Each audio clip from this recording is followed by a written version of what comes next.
welcome to the very first day of the rest of your life. Thank you for joining us on the Breakfast Show. My name is Joyce Chooks. I'm joined by two fabulous women. Good morning, ladies. Good morning. How you doing, Neki? I'm fine. How are you doing, Doctor? It's been a minute with Soya. We've missed you. How are you doing? You guys, I'm good. And I like the fact that you do the naturals. When I see people that do naturals, I yeah, that's what I'm saying. I appreciate. Yes, I appreciate the God-given talent that you harness. It was like cut it, and everybody was shouting, "How can you cut natural hair? How can you cut natural hair, bro? I don't even want to grow it again. I want to wear my wig." I like that, you and I were color coordinating. I don't know about Neki, but we are, yeah. Neki is Morocco. I know I have my supporters out there, so you guys love me the way I am. I'm sure that you have the supporters, and I'm sure that even though it doesn't seem like it, Meghan and Prince Harry have their supporters. That's what is trending right now. So a day before, yes, that was a Wednesday, right? Wednesday evening, the Duke and Duchess of Sussex announced to us that they will be stepping back from their royal duties and they will be moving to Canada. They will be splitting their time 50-50 between the United Kingdom and Canada, and they're working towards being financially independent of the throne. Now, a lot of people had a lot to say about it. So people congratulated them because of the whirlwind that Meghan Markle has been experiencing in the media, a lot of racism, while others were saying that Meghan was trying to split the royal family. Neki, what do you think? Because all of us, we have our take in this. Well, I feel like there have always been a split in the royal family. You've seen how Harry has been. He has never been the one to be prim and proper in the royal class. He's always doing his thing. And like we were saying before we came on the show, following the footsteps of his mother, Diana, you get it. So Harry has always been in quotes, the black sheep.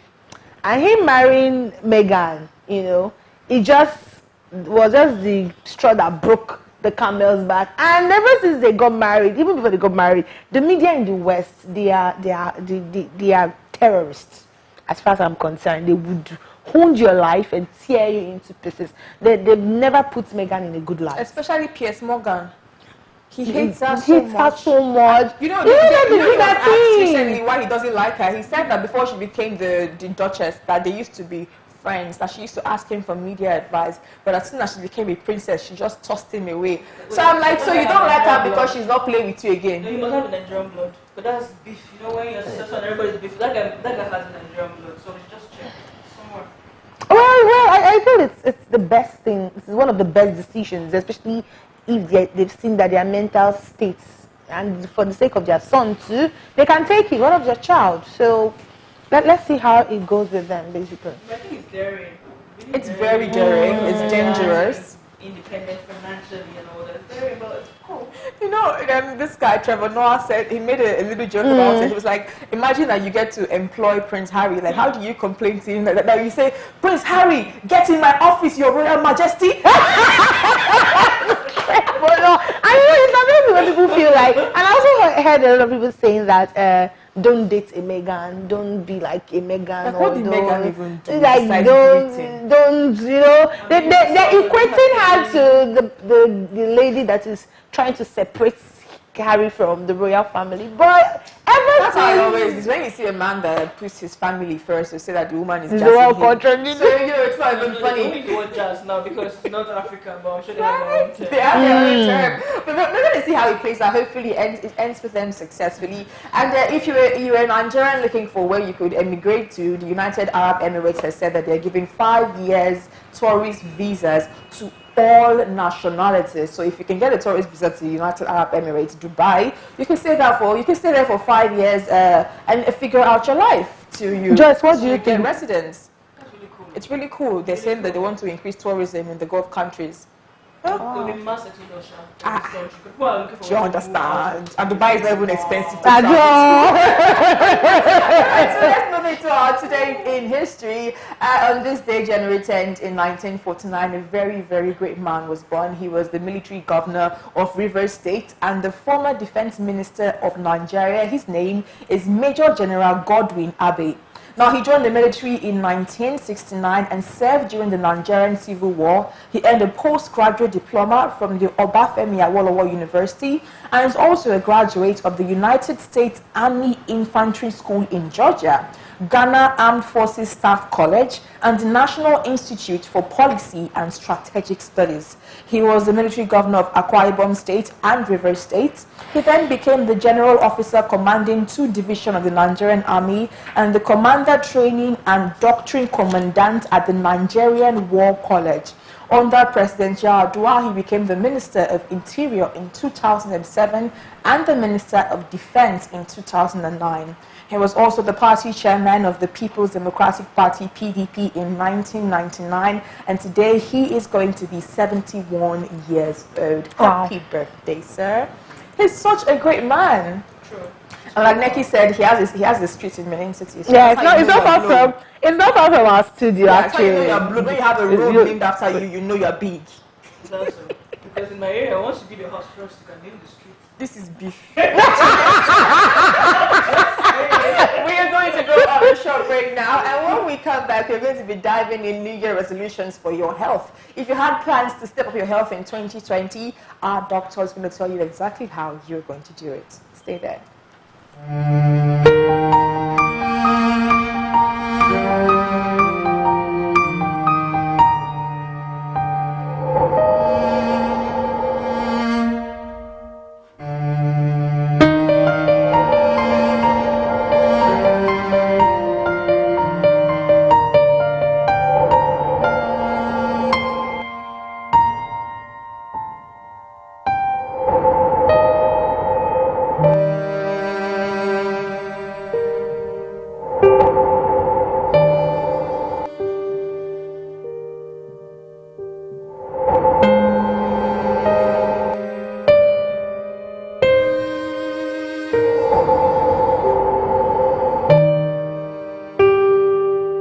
Thank you for staying there. Now, as the saying goes, health is wealth.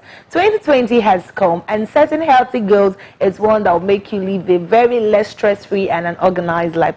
But we have our doctor this morning who is not a guest, but she's currently frequent, and she'll be telling us ways to strategize and how we can stay healthy throughout the year. Good morning, Dr. Cici. Good morning, Neki. We say good morning twice on the breakfast show. Because we have manners. Like twice.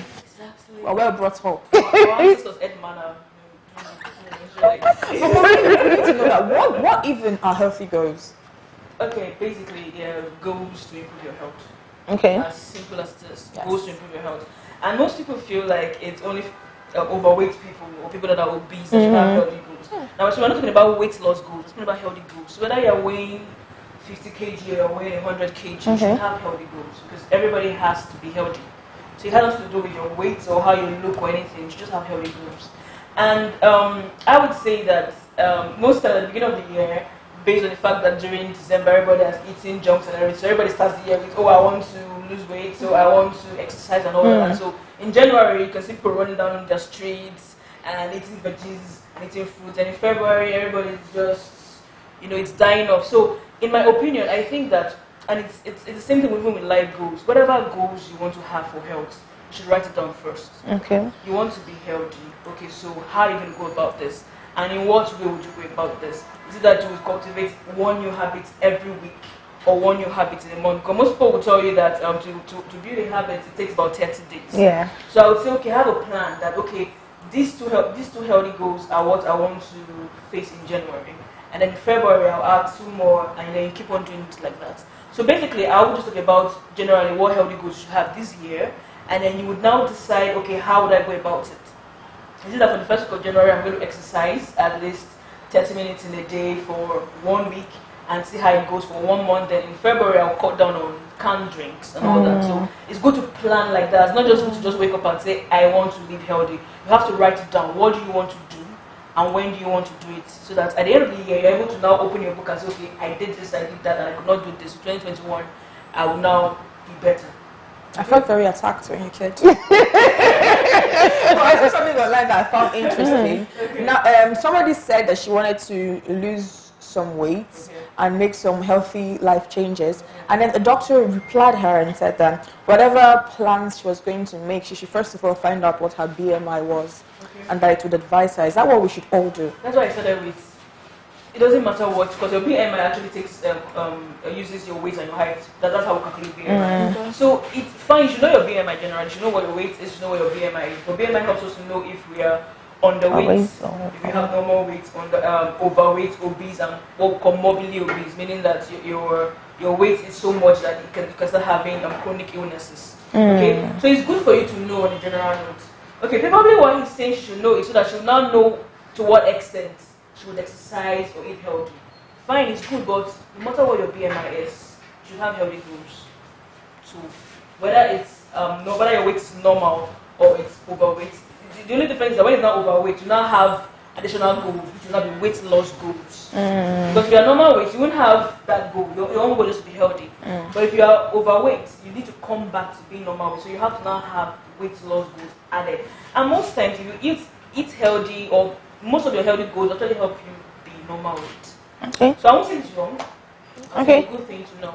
Okay, now, I think on Monday, on Tuesday, when we're on the breakfast show, we're talking about 2020 and we're doing a reflection on 2019. Naya and Joyce were reflecting and we're saying that 2019 was pretty much a very serious year. And so we didn't really have time to do other things, and maybe probably have time to exercise or do things as regards health. Now, for people that have very tight schedule, people that don't have time, in quotes, how can they maneuver their schedule in a way that they are still healthy and they don't get a breakdown? Because while I was still doing my research, a lot of stress reports were being released from time to time as at last year and last 2 years. I think it starts with time management and knowing that, like it said in the local way, now they are alive, now they work. Okay. Okay? So I think it's a matter of time management, because if you break down, that work will still go on. True. We've had situations where people slump and die at the hospital, and we probably were told to, that's okay, one of you just joined the march around the hospital, but the work is still going on, I'm still working, but someone just died. You get the point. So I would say manage your time well. If you probably resume work at 6 in the morning, I'm trying to give like the worst case scenario, you probably have to be at work by 6. So you have to now tell yourself that it's either I exercise in the evening or I exercise very early in the morning, whatever is feasible. Okay. That's one. 2, you can manipulate your work in such a way that you're not sitting always. Okay? So because the goal usually, they'll tell you to take 10,000 steps in a day. That in that way you can burn some calories. So as much as possible, if your workplace is like 30 minutes away from your house, then don't use your car. Because you need 30 minutes. Okay. You need, because from my house to UBTH, it's actually 30 minutes work. Okay. I tried it one day. I testified. I said I didn't see her. I testified. But funny enough, you can actually do it even if it's just twice in a week. It takes determination. Don't wait for when you're overweight and say, okay, it's this week I want to not kill myself. Because after that week, the next week you'll be so tired that you won't continue, and then you'll not add more weight.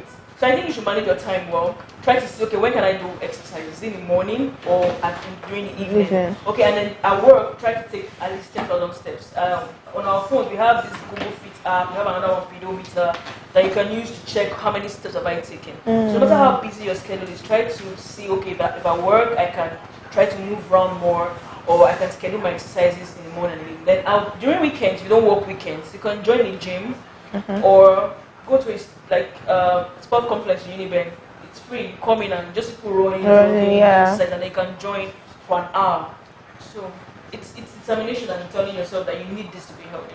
Okay, determination. So I need to ask this question now. I saw a TED talk yesterday on intermittent fasting, and it is what is popping these days. Once you say you want to lose weight, you always find somebody that wants to advise you to do intermittent fasting. And so the person that gave a TED talk, she was a nurse and a nutritionist, and she advised, I think she said 16 hours fast and a 7-hour break period to eat. So what is the truth on this intermittent fasting? Is it healthy? She spoke about eating healthy fats while you're doing it, eating like avocados, things that are going to give you healthy fats in your body, and how you can eat healthy meals. What is the truth? Because I find it very suspect. I would say that for any goal, whether health or life goals, you have to make the goal smart. Okay. And for smart, when people say S is specific, I would say S is, can you sustain it? Oh, sustainable. I like Do you that. understand? Can you sustain it? Can you do 16 hours, not eating, 7 hours, eating for a year? Can you do it? If you can't sustain it, please find what you can sustain. Because the reason why people back out of healthy goals is because I don't know, they can't sustain it. They're telling them, don't eat this, don't eat that, and then after that one month, they're like, I beg, please. Give me I can't die. Now suddenly you've not been taking glucose for a while, and suddenly there's glucose in your system, and then the body's reacting. Do you get so? Do something that you can sustain. In public health, we have something that is called DASH diet. Okay. What it means is that nobody's telling you to skip meals. Nobody's telling you to not eat this, not eat that. But what we're telling you is to reduce the quantity of food that you eat, and then make sure that in that reduced quantity you have like the basic nutrients in it. So if I'm telling you to eat breakfast, I'm telling you to have everything inside. Your breakfast is going to be the usual bread and tea. Have salad dressings inside. Have vegetables in it. You're going to eat egg, but eat it boiled and remove the yolk. There are some basic ways you can eat that will be healthy without you starving yourself or fasting. And then basically try to avoid late night food. Try to eat before 7:30. That is 7:30 is the least. Yes, because people will tell you 8, but people can't. I even thought it was 5. No, 7:30. Okay. Okay. Because between 7:30, most people sleep by 9, 10. 10. So you can have 2 hours before you go to bed to sleep. So that by then the food will have at least been digested a little, even though it's not absorbed yet. But yes. So I would say whatever goals you're making, let it be smart. Let it be sustainable. Let it be measurable. That means I can write it and measure the fact that okay, I did this yesterday, I did that yesterday. Let it be achievable. Let it be realistic. Let it be time bound. Amazing. So maybe we could just wrap up on you giving us just healthy tips of things that we should start doing this year if we weren't doing it before. First, we should sleep well. People, I will start with that because I think that's what leads into a new day. Okay. Because now everybody's hustling, everybody's on the streets, and so people don't have time to sleep. So much people will tell you that it's at 9 you should be working. And it's the way they say 3 hours. They're sleep 3 hours. So all that stuff. So do 6 hours. Most research will tell you 7 to 8, but I'm trying to, like I said, let it be achievable and sustainable. Do 6 hours. If you can do 11 to 5, that's cool. Between 5 and 7, you have time to do some things before you go to work. Okay, then also don't skip breakfast as much as possible. It's the first meal of the day. It's the meal that will energize you for the day, and it will make you not jump at the canned drinks. I don't want to keep on calling their company names to say, oh, please give me that or give me some fast food. And then as a follow-up, try not to eat out too much. Yes. Try to eat, because you will be prone to eating junk food.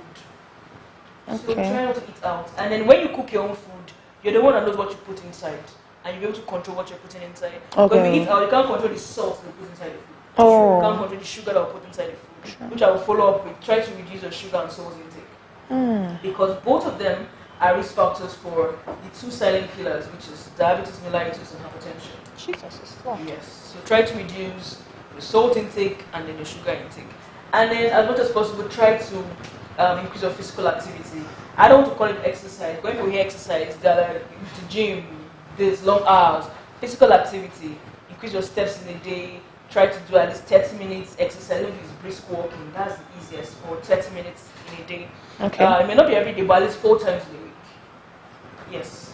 Is the week now complete? 4 times? You have 3 more days to go. So you can decide, okay, one day during the work weekdays, and then 2 days, weekends, and all that.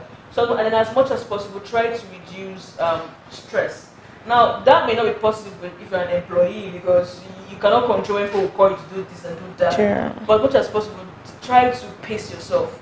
I told myself that this year, the worst that will happen at work is that they will call me lazy. But as long as I'm alive to be called lazy, I'm okay. Hallelujah. So I'm going to. Hallelujah. No, I'm not trying to encourage laziness, but I'm trying to say that I'm going to pace myself, try to do what I need to do. But once I see that I'm almost burning out of being stressed, I want to take a break, even if it's 30 minutes, just to see road. If I can use that.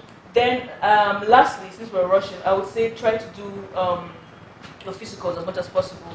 That's try to do know your numbers, your blood pressure, your sugar levels. Okay. Those two are basic. So at least once in 6 months, try to go to your doctor and then get screened. You're not sick. You're just better to know, okay, what's my blood pressure really like, or what's my sugar level like. Those are the basics.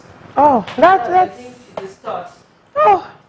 That's amazing, and that's pretty much simple. Thank you so much, Dr. CC, and I hope you've taken notes and you've learned so much. So it's easy for you to plan and strategize and say, okay, the quarterly of this year, this is what I'm going to do. The next quarter, this is what I'm going to do, and the last quarter, and then we're going to have, voila, a beautiful 2020 on health. My name is Deki Moyo. We'll be here same time on Monday, bringing you nothing but everything. You can follow us on all our socials at TSL Nigeria TV, and you can get news on the go. It is tslnigeria.tv. Have a beautiful weekend ahead of you. Bye for now. Stay connected to TSL Nigeria and get updates on the go all day, every day. Subscribe to our YouTube channel on TSL Nigeria Space TV and join our online family.